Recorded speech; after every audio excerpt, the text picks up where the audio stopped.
Very good morning to all my dear friends. आज 20 जनवरी 2022 है, दिन है थर्सडे। मैं हूं Prashant Mawani. I hope you all are doing good. Dear friends, आज हमारे टेबल के ऊपर हैं 4 इंपॉर्टेंट टॉपिक्स। आपको याद होगा कल मैंने एक टॉपिक को डिस्कस करते हुए ये बताया था कि हमारे देश में जो स्टैटिस्टिक्स हैं ये बहुत ही ख़राब हैं, यानी कि डेटा कलेक्शन करने की मेथड, फिर उसका एनालिसिस करने की मेथड, ये सारी चीज़ों में हम काफ़ी पीछे हैं। तो देखिए, आज इसी टॉपिक को लेकर स्टैट्स ऑफ द नेशन यानी कि स्टैटिस्टिक्स ऑफ द नेशन, ये जो टॉपिक है ये भारत में कैसे स्टैटिस्टिक्स कलेक्ट किए जाते हैं और इनके इम्पोर्टेंस को हम समझने वाले हैं। फिर दूसरा टॉपिक है food for thought. Food for thought ये भूखमरी के ऊपर है, न्यूट्रिशन के ऊपर है। उसके बाद एक आर्टिकल है ब्रोकन हाउसेस। हमारी डेमोक्रेसी के जो टेम्पल्स हैं, यानी कि हमारी पार्लियामेंट, हमारी स्टेट लेजिस्लेटिव असेंबलीज, तो यहाँ पर किस प्रकार से डिसरप्शन देखने को मिलता है। फिर एमपीज एमएलएज को सस्पेंड किया जाता है और क्या ये सारी चीज़ें हमारी डेमोक्रेटिक सिस्टम के लिए हेल्थी हैं। बहुत सारी चीज़ों को डिस्कस करने वाले हैं। और लास्ट जो टॉपिक है, this one is about 5G के साथ जुड़ी हुई कुछ टेक्निकल चीज़ों को हम डिस्कस करने वाले हैं। और जो टेक्निकल चीज़ें हम डिस्कस करेंगे, ऐसे प्रश्न आपको प्रीलिम्स में पूछे जा सकते हैं। And then we have some news and MCQ. Dear friends, अगर आज का वीडियो आपको पसंद आता है तो please hit the like button, इस चैनल को सब्सक्राइब करना ना भूलें एंड प्लीज़ मेक श्योर कि आप दूसरे स्टूडेंट्स को भी इस सीरीज़ के बारे में बताइए। बहुत सारे स्टूडेंट्स को पता नहीं है कि ये सीरीज़ जो है वो मैंने अपने ही प्लेटफॉर्म क्यूरियसली एजुकेशन के ऊपर स्टार्ट कर दी है। तो चलिए स्टार्ट करते हैं आज का पहला टॉपिक। इसका नाम है stats of the nation. Times of India का ये आर्टिकल है। भारत में स्टैटिस्टिकल डेटा कलेक्शन का एक लंबा इतिहास है। इनफैक्ट कई सदियों से भारत जो है वो इस प्रकार का डेटा कलेक्ट करते आया है। इसकी शुरुआत ब्रिटिश एरा में हुई। 19th सेंचुरी से ही भारत ने कुछ इंपॉर्टेंट चीज़ों का डेटा जो है वो कलेक्ट करना स्टार्ट कर दिया था। फिर हमारा देश आज़ाद हुआ 1969 में। भारत सरकार ने यह तय किया कि ये जो डेटा कलेक्शन है उसको एक स्टैट्यूटरी बैकिंग, यानी कि एक प्रकार का लीगल बैकिंग, गवर्नमेंट का एक मोहर इसके ऊपर लगनी चाहिए। तो ये सारी डिटेल्स जो हैं इसको फिर मैंडेटरी बना दिया। अब एक लंबे समय से अगर कोई देश किसी चीज़ को प्रैक्टिस कर रहा है तो यही आशा की जाती है कि उस पर्टिकुलर चीज़ में वो जो देश है वो एक्सपर्ट बन जाए। एक छोटा सा एग्जाम्पल दूँ, चाइना का इतिहास देखिए। चाइना इंफ्रास्ट्रक्चर में हमेशा से अच्छा रहा है। दुनिया की सबसे लंबी दीवार अगर किसी देश ने बनाई है तो दैट इज चाइना। और आज भी उनका इंफ्रास्ट्रक्चर देखिए, कितनी स्पीड है, क्या ब्यूटीफुल इंफ्रास्ट्रक्चर वो क्रिएट करते हैं। इस बात को हम रिजेक्ट बिल्कुल नहीं कर सकते। और कई बार ये भी कहा जाता है कि इंफ्रास्ट्रक्चर जो है वो उनके डीएनए में है, क्योंकि सदियों से उन्होंने इंफ्रास्ट्रक्चर के बहुत सारे ऐसे आउटस्टैंडिंग, आप कह सकते हैं आर्किटेक्चरल मार्वल जो हैं वो उन्होंने बनाए हैं। इन द सेम वे, अगर हम सदियों से डेटा कलेक्ट करते आए हैं तो कौन कौन से प्रॉब्लम्स हैं, कौन कौन से शॉर्टकट्स हैं, कौन कौन से बेस्ट प्रैक्टिसेस हैं, ये सारी चीज़ें अब सदियों से हम करते आए हैं तो हमें पता होनी चाहिए। और ये एक ऐसा क्षेत्र है जिसमें भारत जो है वो लीडिंग कंट्री होना चाहिए। लेकिन क्या हम इसमें लीडिंग कंट्री है? The answer is of course no. Anyway, तो 1969 में भारत सरकार ने इसको मैंडेटरी बना दिया, एक स्टैट्यूटरी सपोर्ट दे दिया। और फिर जन्म होता है सिविल रजिस्ट्रेशन सिस्टम का, CRS का। पे अटेंशन, एक बहुत ही इंटरेस्टिंग लाइन है कि ये जो सिविल रजिस्ट्रेशन सिस्टम है इसको बनाया और इसकी देखभाल जो है, इनफैक्ट इसका एक प्रकार से सुपरविजन जो है वो गवर्नमेंट ऑफ इंडिया करता है। लेकिन इसको चलाया किसके द्वारा जाता है? राज्यों के द्वारा इसको चलाया जाता है। अब आप सोचेंगे कि ऐसी तो बहुत सारी बॉडीज़ हैं, तो why this particular line is important? क्योंकि जब डेटा कलेक्शन में कोई एरर आता है तो जो सेंट्रल गवर्नमेंट है उसके पास एक आंसर रहता है कि ये डेटा हमने कलेक्ट नहीं किया है, ये तो राज्यों ने कलेक्ट किया है। राज्य सरकारें डेटा को कलेक्ट करके हमें पहुंचाती है और उसमें जो भी एरर होती है या फिर नहीं होती है हमें पता नहीं चलता। यहाँ तो एक प्रकार से बहाना बनाने के लिए ये सिस्टम काफ़ी अच्छी है। कैसे बहाने बनाए जाते हैं? I'll take you through it as well in the next topic, जो फूड फॉर थॉट वाला टॉपिक है उसमें हम इसके बारे में भी बात करने वाले हैं।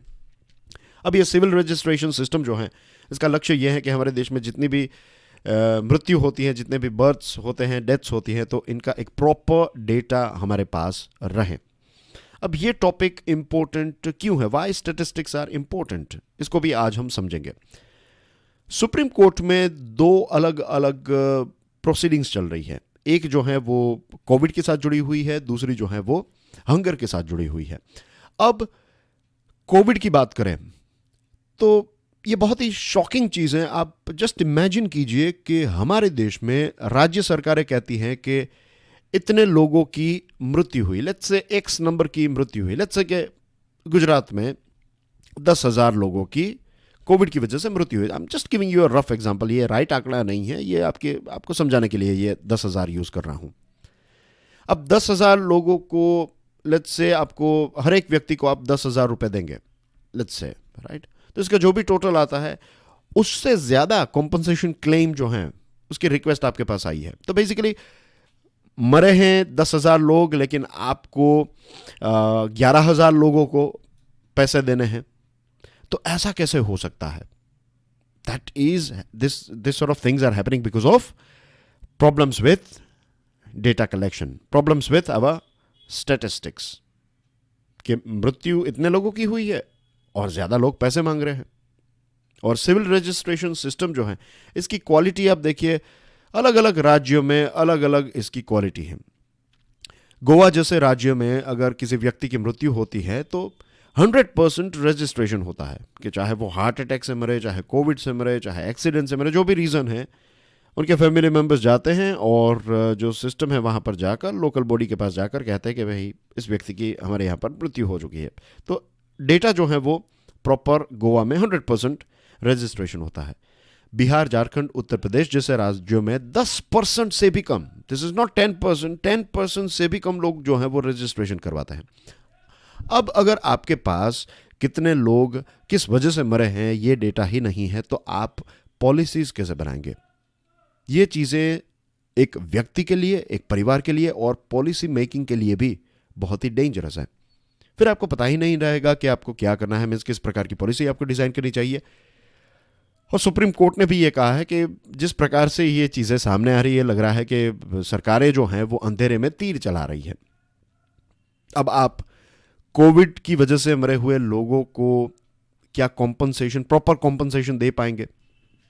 अब देखिए यहां पर CRS 2019, the last available one estimates that India had 8.3 million deaths, of which 92% were registered. Normal time में 8.3 मिलियन लोगों की मृत्यु हुई, 83 लाख लोगों की मृत्यु हुई भारत में, और इसमें से 92% ही रजिस्टर्ड थे। इसमें भी 8% जो लोग हैं उन्होंने रजिस्ट्रेशन नहीं करवाया है। तो क्या ये पढ़े लिखे लोग होंगे? नहीं, ये बहुत ही गरीब अनपढ़ लोग होंगे जिनको ऐसा पता नहीं कि ऐसी कोई सिस्टम है। तो कोविड के टाइम पर आप देखिए कितने सारे ऐसे लोग होंगे जिन्होंने रजिस्ट्रेशन नहीं करवाया होगा, जिनके पास सर्टिफिकेट नहीं होंगे, और अब देखिए उनकी हालत क्या होगी। इसके अलावा हमारे देश में एक दूसरा प्रॉब्लम भी है, पॉलिटिसाइजेशन ऑफ रिलीज। डेटा जो है उसको मौका देखकर रिलीज किया जाता है। ऐसा थोड़ी होना चाहिए। आपके पास डेटा है, आपके पास एनालिसिस हो गया, रिपोर्ट्स तैयार है, तो उसको रिलीज कर दीजिए। लेकिन ऐसा नहीं है। इलेक्शंस को ध्यान में रखते हुए डेटा को रिलीज किया जाएगा तो किस प्रकार की डिबेट जनरेट होगी, ये सारी चीज़ों को, अपने पॉलिटिक्स को, पॉलिटिक्स या फिर अपने आपको कितना स्कोर मिलेगा, आपको फ़ायदा होगा, नुकसान होगा, ये सारी चीज़ों को ध्यान में रखकर डेटा को रिलीज़ करवाया जाता है। और ये सिर्फ किसी एक पर्टिकुलर पॉलिटिकल पार्टी की बात नहीं है। अलग अलग पॉलिटिकल पार्टीज, चाहे सेंट्रल लेवल की हो, स्टेट लेवल की हो, ये चीज़ हमें हमेशा एक लंबे समय से देखने को मिली है कि इसके साथ भी पॉलिटिक्स जो है वो जोड़ दिया गया है। लेकिन बॉटम लाइन तो यही है कि अगर आपको सभी लोगों की जेन्युइनली मदद करनी है, अपने सिटीजन्स का भला करना है, और आप चाहते हैं कि देश जो है वो राइट डायरेक्शन में आगे बढ़े, तो डेटा इज़ वेरी इंपॉर्टेंट। और डेटा का प्रॉपर कलेक्शन, डेटा का प्रॉपर एनालिसिस और राइट टाइम पर डेटा को जल्द से जल्द रिलीज़ कर देना, सिंपल लैंग्वेज में रिलीज़ करना, एक्सेसिबल होना चाहिए डेटा, ये सारी चीज़ें जो हैं, this things are very very important. Data, आपको पता है कि आज के ज़माने में जो डिजिटल डेटा है उसको तो in fact any sort of data को क्या कहते हैं, data is the new oil, right. तो it's a very important thing कि जितनी ऑयल और फ्यूल की जो वैल्यू थी एक समय पर, आज भी हैं, लेकिन आज के ज़माने में अब उससे भी ज़्यादा इंपॉर्टेंट अगर कोई चीज़ है तो दैट इज़ डेटा।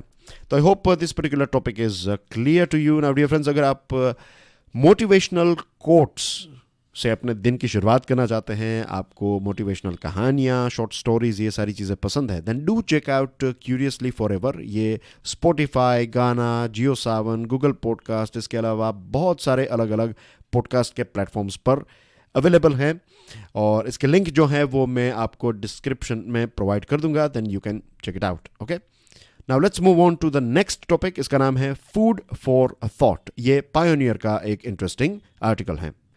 तो जो मैंने आपको बताया कि सुप्रीम कोर्ट में 2 केसेस चल रहे हैं, एक हंगर के साथ जुड़ा हुआ केस है, ये national community kitchen policy related एक पेटिशन सुप्रीम कोर्ट सुन रहा है। और जो बहानेबाजी की मैंने बात बताई, तो यहाँ पर अटॉर्नी जनरल ऑफ इंडिया, अब अटॉर्नी जनरल ऑफ इंडिया कौन है? बहुत ही सिंपल लैंग्वेज में बात बताऊँ तो सेंट्रल गवर्नमेंट जो है हमारी भारत सरकार के सबसे टॉप लेवल के लॉ ऑफिसर। इनका काम क्या है? जब भी भारत सरकार का कोई केस चल रहा है जिसमें भारत सरकार को लेट्स से कोई हाई कोर्ट में या फिर सुप्रीम कोर्ट में बुलाया गया है, तो भारत सरकार के वकील के तौर पर अगर कोई जाता है तो that is attorney general of India. Okay, अब अटॉर्नी जनरल ऑफ इंडिया ने सुप्रीम कोर्ट में एक बहुत बड़ा स्टेटमेंट दिया। ऐसा स्टेटमेंट कोई भी व्यक्ति, मुझे नहीं लगता, दे सकता है। आप भी नहीं देंगे, मैं भी नहीं दे पाऊंगा, लेकिन ऐसा स्टेटमेंट इन्होंने दे दिया। स्टेटमेंट यह है कि no one died of starvation in recent times. इसका मतलब यह है कि हमारे देश में किसी भी व्यक्ति की मृत्यु भूखे रहने की वजह से या फिर भूखमरी की वजह से हमारे देश में किसी भी व्यक्ति की मृत्यु नहीं हुई है। कोर्ट ने कहा कि आप जो डेटा प्रोवाइड कर रहे हैं और आपका जो ये स्टेटमेंट है, ये पुराने डेटा के ऊपर शायद आधारित होगा। तो फिर अटॉर्नी जनरल ऑफ इंडिया ने क्या कहा पता है? उन्होंने ये कहा कि ये जो डेटा है इसके लिए सेंट्रल गवर्नमेंट को राज्य सरकारों पर डिपेंडेंट रहना पड़ता है। अब राज्य सरकारें जिस प्रकार का डेटा कलेक्ट करके हमें देगी, वही डेटा हमारे लिए रियलिटी बन जाएगी। और इसीलिए मैंने आपको कहा था कि ये जो है ना, ये जो CSR रजिस्ट्रेशन का ये वाला पॉइंट इंपॉर्टेंट बन जाता है, क्योंकि एक प्रकार से आप समझ लीजिए कि बहाना ही बना दिया। अब वे सारे स्टूडेंट्स जो रेगुलरली न्यूज़पेपर्स पढ़ते हैं, इस प्रकार के एनालिसिस के वीडियोस देखते हैं, तो पिछले 2-3 सालों से अगर आप इसको फॉलो कर रहे हैं, देन यू नो कि ऐसी साल में 2-3 बार तो हम खबर पढ़ते ही हैं कि हमारे देश में किसी ना किसी व्यक्ति की भूखमरी की वजह से मृत्यु हुई है। मीडिया के पास ये रिपोर्ट आ जाता है और सरकार के पास ये रिपोर्ट नहीं आता, अपने आप में एक चौंकाने वाली बात है। 19 दिसंबर 2021 की बात करें, अभी लास्ट 1 महीना भी इस चीज़ को नहीं हुआ, 1 महीना ही हुआ है। अब देखिए, आज 20 जनवरी 2022 है, 1 महीने पहले की बात है। तमिलनाडु में विलुपुरम नाम का एक गांव है और यहाँ पर एक 5 साल के बच्चे की मृत्यु हुई। बच्चे का जब पोस्टमार्टम यानी कि ऑटोप्सी की गई, तब पता चला कि बच्चे के इंटेस्टाइन में फूड ही नहीं था।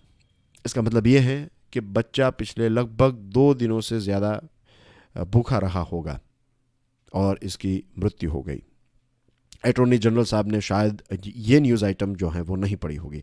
2018 में जुलाई में, और ये सिर्फ 2021 की बात नहीं है, ऐसे तो बहुत मीन्स कोविड के टाइम पर भी बहुत सारे ऐसे रिपोर्ट्स आए थे। और पिछले कुछ सालों में वापस चले जाए 3-4 साल पीछे, आप जुलाई 2018 को देखिए, 3 बच्चों की मृत्यु दिल्ली में हुई थी। और अथॉरिटीज़ ने जब सेकंड पोस्टमार्टम किया जस्ट टू डबली कंफर्म कि बच्चों की मृत्यु किस वजह से हुई है, तब पता चला कि बच्चों ने पिछले 8-9 दिनों से कुछ खाया ही नहीं था। तो यहाँ पर जब हमारे देश के टॉप लेवल के law officer, attorney general of India जब कोई स्टेटमेंट देते हैं, तो वो स्टेटमेंट सिर्फ वो व्यक्ति नहीं दे रहा है, वो भारत सरकार बात कर रही है। तो भारत सरकार ये कहती है कि किसी भी व्यक्ति की मृत्यु भूखे रहने की वजह से नहीं हुई है। तो ये सारे मीडिया रिपोर्ट्स अगर गलत हैं, तो इन सारे मीडिया रिपोर्ट्स या फिर इन न्यूज़पेपर्स के ऊपर केस होना चाहिए कि आप तो फेक न्यूज़ फैला रहे हैं। अगर किसी ने अगर कुछ ऐसी चीज़ की है, तो फिर तुरंत ही उनको बुलाया जाता है और कहा जाता है कि भाई मीडिया आप ध्यान रखिए, आप फेक न्यूज़ है, ये वो एक्सेट्रा। और यहाँ पर इतने सालों से ये डेटा आ रहा है, तो या तो ये डेटा गलत है या तो भारत सरकार गलत है। अब हम क्या करें एज ए सिटीजन, किसके ऊपर हम विश्वास करें? और ये कन्फ्यूजन जो क्रिएट होती है, तो इसका फ़ायदा तो हर कोई अब उठा रहा है कि कन्फ्यूजन है, पता ही नहीं, लोगों को ही पता नहीं है कि क्या सही है क्या गलत है। कुछ भी चीज़ आप कहोगे आज के ज़माने में ऐसा हो गया, नहीं नहीं ऐसा नहीं है, वो ऐसा है, नहीं नहीं ऐसा नहीं हुआ। और ये कन्फ्यूजन जो है फिर आप छोड़ देंगे उस चीज़ को, छोड़ो ना कुछ भी हो, हमारा भी बहुत काम है, हम भी बहुत बिजी हैं अपने लाइफ में, आगे बढ़ जाएंगे और इस प्रकार की चीज़ें जो है वो कारपेट के नीचे चली जाएगी.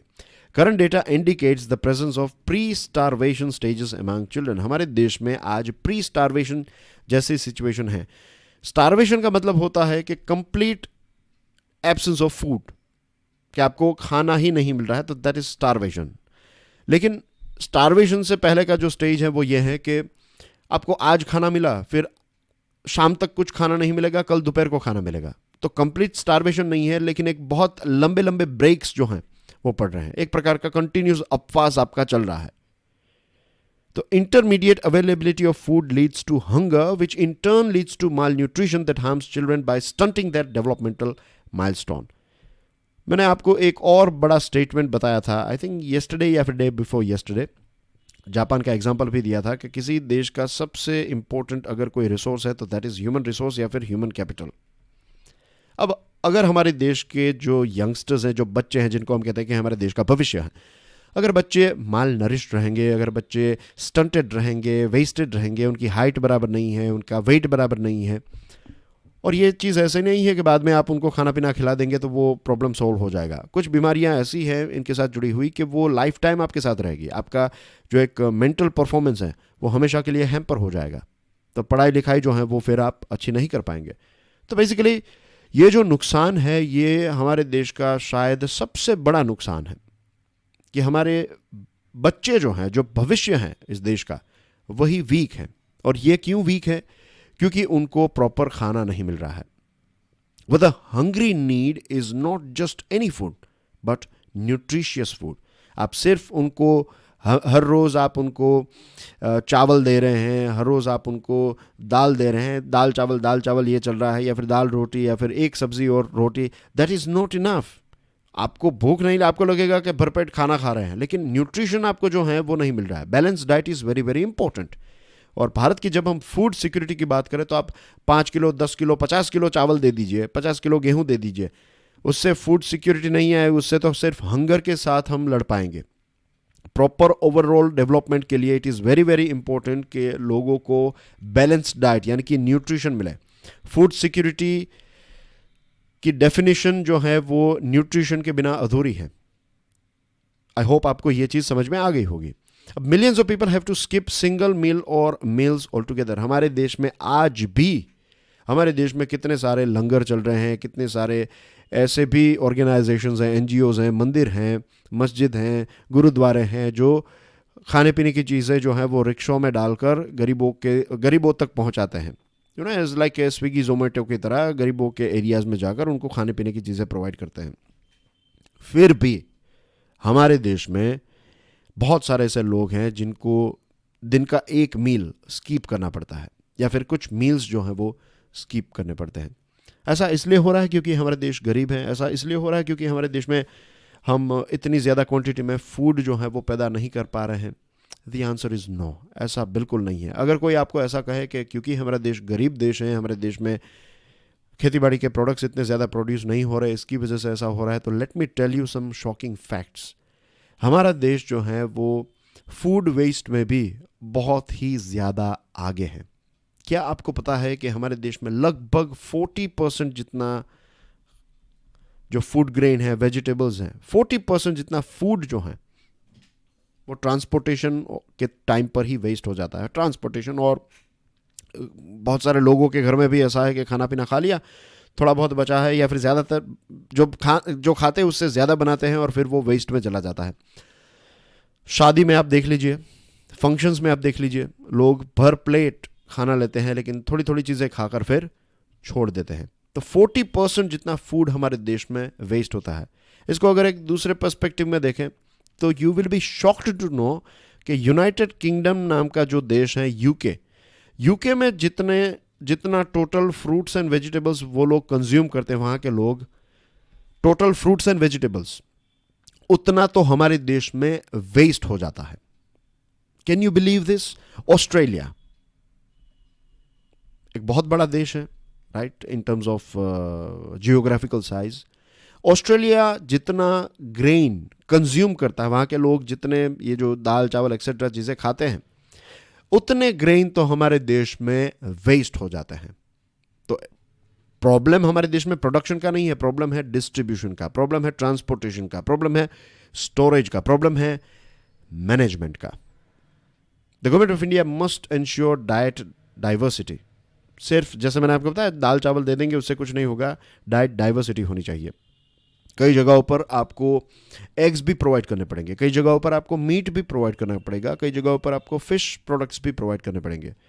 और एक न्यूट्रिशियस डाइट की अपरेंट कॉस्ट होती है 30 रुपीज़ पर पर्सन पर डे। ये आंकड़ा आप याद रखिएगा, इसको रट्टा मारना पड़े तो मार लीजिए, but it is very important fact कि एक न्यूट्रिशियस डाइट की कीमत 30 रुपीज़ पर पर्सन पर डे होती है। ये एक एवरेज प्राइस है। पहाड़ी इलाकों में इसकी प्राइस थोड़ी ज़्यादा हो सकती है, कुछ दूसरे इलाकों में ये थोड़ी कम हो सकती है, बट एवरेज 30 रुपीज़ पर पर्सन पर डे है। तो कैश ट्रांसफ़र जो सरकार के द्वारा किया जाता है ये पर्याप्त नहीं है। दूसरी चीज़, we have to add eggs, milk, fruits, vegetables etcetera in public distribution system.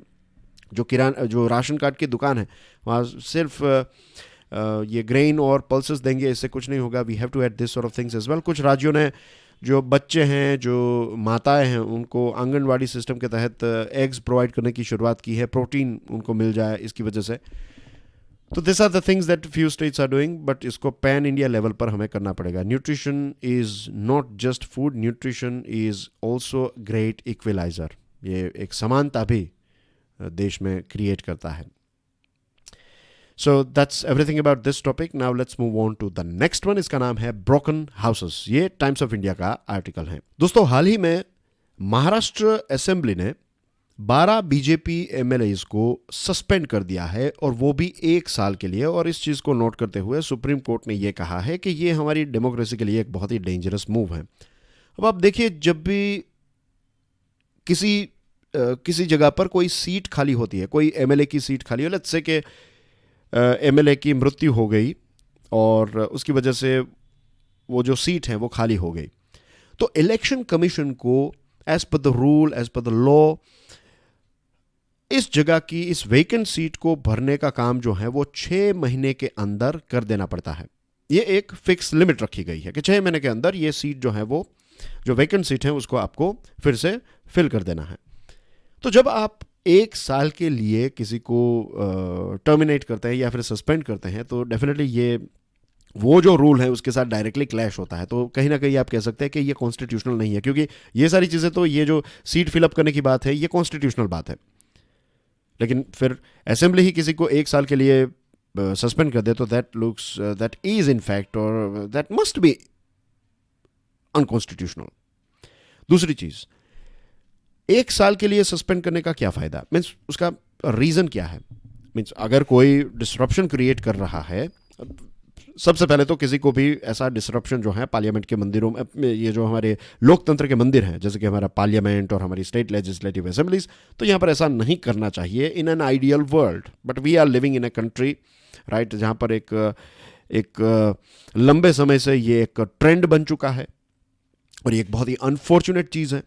कुछ मैच्योर डेमोक्रेसीज को जब हम देखते हैं तो वहाँ पर कितनी भी ऐसी डिबेट हो जाए, वो हो जाए, तो बातों के माध्यम से, ऐसा नहीं है कि ऊंची आवाज़ में कोई बात नहीं करता है, लेकिन फिर ऐसा डिसरप्शन वहाँ पर क्रिएट किया जाता है। मीन्स हमारे कुछ राज्यों में और कई बार पार्लियामेंट में भी अनफॉर्चुनेटली ऐसा लगता है कि ये एक मार्केट है, ये पार्लियामेंट या फिर स्टेट लेजिस्लेटिव असेंबली नहीं है, ये तो एक प्रकार का अखाड़ा है, यहाँ पर लोग फाइट करने के लिए आ रहे हैं, तू मैं करने के लिए आ रहा है, ऐसा लग रहा है, which is very unfortunate for our country. Supreme Court also noted that since suspensions are aimed at ensuring smooth conduct of House business, extending them beyond the ongoing session would be irrational. ये बात भी सही है। अभी let's say winter session में कोई misbehave कर रहा है, विंटर सेशन लेट्स से 2 महीने का है, तो 2 महीने के लिए उस व्यक्ति को सस्पेंड कीजिए, पूरे साल के लिए सस्पेंड करने का क्या कोई फ़ायदा है? कोई फ़ायदा नहीं है। The Supreme Court bench was especially worried about the governments with a slender majority misusing the provision, but tolerance to dissent is a bigger malice. ये सबसे बड़ा प्रॉब्लम जो है वो है intolerance to dissent. Intolerance to dissent का मतलब यह है, dissent is part of our democracy. Democracy का मतलब ही यही है। आप ये कहते हैं कि ऐसा होना चाहिए, कोई व्यक्ति आकर कहता है कि ऐसा होना चाहिए, तो आपके दोनों के व्यूज़ जो हैं वो अलग अलग हैं, क्योंकि दुनिया को देखने का नज़रिया आप दोनों के पॉइंट ऑफ व्यू से अलग है। चीज़ एक ही है लेकिन आप अलग अलग एंगल से उसको देख रहे हैं। तो कौन सही कौन गलत, कई बार ऐसा होता है कि ये व्यक्ति जो है उसका ये कहना है, उस व्यक्ति का कहना कुछ अलग है। तो ये जो डिसेंट है that is part of democracy. Democracy इसी चीज़ के ऊपर चलती है। आप देख लीजिए कि हमारे देश के प्राइम मिनिस्टर है, प्राइम मिनिस्टर मोदी। क्या सभी ने प्राइम मिनिस्टर साहब को वोट दिया है? नो। लेट्स से 10 लाख लोगों में से 5 लाख लोगों ने मोदी साहब को वोट दिया, बाकी के जो लोग हैं उन्होंने किसी और व्यक्ति को वोट दिया और फिर किसी और को दिया, तो डिवाइड हो गया। लेकिन सबसे ज़्यादा वोट किसको मिला? व्हेन आई से PM Modi, I am talking about BJP. तो ज़्यादा मेजोरिटी जो है वो उनके पास है। ऐसा नहीं है कि 100% लोग जो है वो बीजेपी को ही सपोर्ट करते हैं इसलिए सेंट्रल गवर्नमेंट में बीजेपी है। नो, मेजोरिटी लोगों ने सपोर्ट किया, बाकी के लोगों का ओपिनियन कुछ अलग है, and that is totally fine. That's how democracy works. कुछ सालों पहले लोगों का ओपिनियन कांग्रेस की तरफ था, तो मनमोहन सिंह साहब जो है वो प्राइम मिनिस्टर थे, फिर लोगों का परसेप्शन चेंज हुआ तो बीजेपी आ गई। तो this is how democracy works. ऐसे ही इसको काम करना है और यही इसका नेचर है। लेकिन जब ऐसी सिचुएशन हो जाए कि नहीं, मैं जो कह रहा हूं वही सही है, मेरे विचार गलत हो ही नहीं सकते, आपके विचार गलत है, ये वाला एटीट्यूड जब आ जाए तो ये डेमोक्रेसी के लिए बहुत ही डेंजरस है। और ये सिर्फ सेंट्रल गवर्नमेंट या फिर महाराष्ट्र की बात नहीं है, छत्तीसगढ़ में भी ऐसा हुआ, राज्यसभा में भी 12 मेंबर्स को सस्पेंड किया गया था। अब प्रिसाइडिंग ऑफिसर जो होते हैं, अगर वाइस प्रेसिडेंट जो हैं राज्यसभा के हेड, तो वो ऐसे डिसीजंस लेते हैं, या फिर लोकसभा के स्पीकर या फिर आपकी जो स्टेट लेजिस्लेटिव असेंबली है उनके स्पीकर सस्पेंड कर सकते हैं। लेकिन सस्पेंशन की एक लिमिट होनी चाहिए। दूसरी चीज़, दिस इज़ वेरी अनफॉर्चुनेट, ये हमारे देश के लिए एक बहुत बड़ा नुकसान भी है कि हमारे जो एमपीज़ हैं और एमएलएज जो हैं, या फिर आप कह सकते हैं हमारे जो रिप्रेजेंटेटिव्स हैं, उनको वोट क्या हम इसलिए देते हैं ताकि वो वहाँ पर जाकर हंगामा करें? नो, हम उनको वोट इसलिए देते हैं ताकि वो हमारा जो भी एरिया रिप्रेजेंट कर रहे हैं, उस एरिया के जो भी इश्यूज़ हैं उनको देश के सामने, राज्य सरकार के सामने रखें और उन प्रॉब्लम्स को सॉल्व करें। लेकिन ज़्यादातर लोग अनफॉर्चुनेटली जो हमारे रिप्रेजेंटेटिव्स हैं, जिस हिसाब से हम चीज़ों को देखते हैं, जो हमारी सामान्य बुद्धि का इस्तेमाल करें, और अगर हम लोकसभा टीवी, राज्यसभा टीवी और दूसरे जो स्टेट असेंबलीज़ के ऑपरेशंस को देखें, तब पता चलता है कि ये तो जो भी पार्टी को रिप्रेजेंट कर रहे हैं, उनके जो टोटल बड़े बड़े जो नेता है, टॉप पर बैठे हैं उस पार्टी के पिरामिड में, उनको इम्प्रेस करने के लिए कहीं ना कहीं वहाँ पर एक नाटक कर रहे हैं कि हमने ये डिसरप्शन किया, देखिए मैं कितना महान हूँ। इस प्रकार का सिनारियो जो है मुझे लगता है करने की कोशिश, और इस प्रकार से वो लोगों के दिलों में बसना चाहते हैं। कई बार हम कहते हैं कि हमारे देश की डेमोक्रेसी जो है वो काफ़ी मैच्योर हो रही है। कुछ एरियाज़ में यस हम मैच्योर हो रहे हैं, जैसे कि इलेक्शंस जो हैं उसके करने की एक प्रोसीजर, और बहुत सारे चैलेंजेस जो हैं अब धीरे धीरे कम हो गए, अवेयरनेस काफ़ी इंक्रीज़ हुई है, ये सारी चीज़ें हुई हैं। लेकिन पार्लियामेंट में कैसे आप काम करें, उसको लेकर अगर हम पुराना डेटा या फिर पुराने जो सेशंस को देखें और आज के सेशंस को देखें, तो लगता है कि हम और ज़्यादा इमैच्योर हो गए हैं। एक वक्त था जब देश आज़ाद हुआ, उसके बाद जो हमारे एमपीज़ और एमएलएज थे वो कितना एक सोफिस्टिकेट तरीके से पार्लियामेंट में बिहेव करते थे। उनको पता था कि पूरी दुनिया और देश हमें देख रहा है, तो वो शर्म थी। आज ऐसा है कि अच्छा, पूरी दुनिया और देश हमें देख रहा है, तो चलिए कुर्सियाँ उठाइए और एक दूसरे के ऊपर फेंकिए। और जब ऐसा बिहेवियर होगा तो फिर जुडिशरी के पास भी कोई ऑप्शन नहीं रहेगा, जुडिशरी भी इसमें इंटरवीन करेगी। और फिर सरकार ये कहती है कि जुडिशरी का अपना एक डोमेन है, उनका अपनी एक बाउंड्री है, उसके बाद जुडिशरी नहीं निकल सकती। पार्लियामेंट की बाउंड्री है, तो क्यों आप यहाँ पर आकर डिसरप्शन करें? लेकिन फिर आप बिहेव प्रॉपर नहीं करेंगे, आप डिसरप्शन करते रहेंगे, तो फिर जुडिशरी के पास कोई ऑप्शन नहीं रहेगा, उसको इंटरवीन करना ही पड़ेगा। Is it? Moving on to the last topic of the day, this one is about 5G। ये टाइम्स ऑफ इंडिया का आर्टिकल है। यूएसए की कुछ बड़ी टेलीकम्युनिकेशन कंपनीज को $81 बिलियन की एक बीड जो है वो इन्होंने जीत ली है। And this Beed is about, ये जो कॉन्ट्रैक्ट है या फिर ये जो एक टेंडर था वो किस चीज़ को लेकर था? ये यूएसए में 5G सर्विसेज को रोल आउट करने का एक कॉन्ट्रैक्ट है, राइट? और एक बहुत ही इंपॉर्टेंट चीज़ आप यहाँ पर समझ लीजिए, C band radio spectrum. C band radio spectrum जो है इसका इस्तेमाल 5G सर्विसेज में, ये जो स्पेक्ट्रम है इसका इस्तेमाल 5G सर्विसेज में किया जाता है। अब इसको लेकर एक इश्यू क्रिएट हुआ है। बहुत सारी यूएसए की जो बड़ी बड़ी एयरलाइन कंपनीज हैं उनका कहना ये है कि इससे फ्लाइट डिस्ट्रप्शन होगा, और बहुत बड़ी मात्रा में फ्लाइट डिस्ट्रप्शन होगा, क्योंकि जो एरोप्लेन होता है उसमें एक रडार अल्टीट्यूड, एक मीटर होता है, और ये रडार अल्टीमीटर जो है इसका काम यह है कि ये दिखाता है कि सी लेवल से जो एरोप्लेन है वो कितना ऊपर उड़ रहा है। अल्टीमीटर यानी कि एक प्रकार की कितनी ऊंचाई पर उड़ रहा है, सिंपल लैंग्वेज में। ये यहाँ पर तस्वीर देख लीजिए, तो दैट्स हाउ अल्टीमीटर वर्क्स।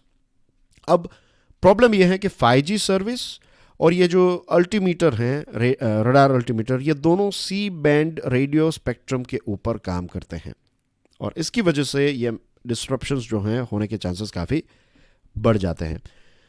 दोस्तों, मैं इतनी बारीकी से चीज़ों को आपको इसलिए बता रहा हूं क्योंकि प्रीलिम्स में आपको ऐसा प्रश्न पूछा जा सकता है कि 5G टेक्नोलॉजी जो है वो किस स्पेक्ट्रम का इस्तेमाल करती है, तो you should know it is C band. आपको अगर पूछा जाए कि ऐसा कोई भी क्वेश्चन, एक स्टेटमेंट पूछा जाए कि भाई 5G रोल आउट और फ्लाइट ऑपरेशंस को ध्यान में रखते हुए नीचे के स्टेटमेंट्स को एनालाइज कीजिए और राइट ऑप्शन को सिलेक्ट कीजिए, तो उसमें अगर ऐसा स्टेटमेंट हो कि 5G सर्विस और एरोप्लेन का रडार इक्विप अल्टीमीटर जो है ये सी बैंड रेडियो स्पेक्ट्रम के ऊपर काम करता है, और फिर दूसरे ऑप्शंस दिए जाए, तो मेक श्योर कि ये वाला ऑप्शन जो है वो राइट ऑप्शन है। अब आपको ये चीज़ समझ लेनी है कि सी बैंड, 5G सर्विसेज और एरोप्लेन का रडार अल्टीमीटर।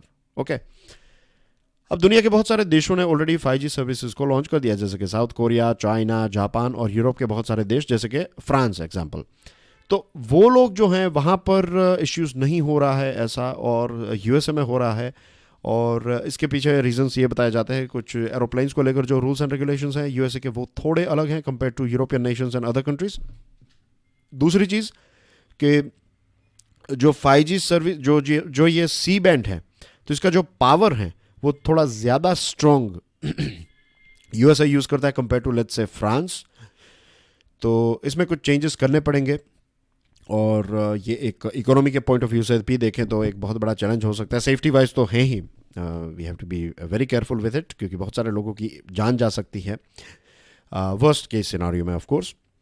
और ख़ास करके जब आप उन सारी जगहों पर जब लैंडिंग करने की कोशिश करते हैं, जब आपकी वेदर क्लियर नहीं है, बादल हैं, कोहरा है, ऐसी सिचुएशन में यह अल्टीमीटर जो है ये बहुत काम आता है। तो राइट प्रॉपर डेटा जो है वो एरोप्लेन के पास होना चाहिए।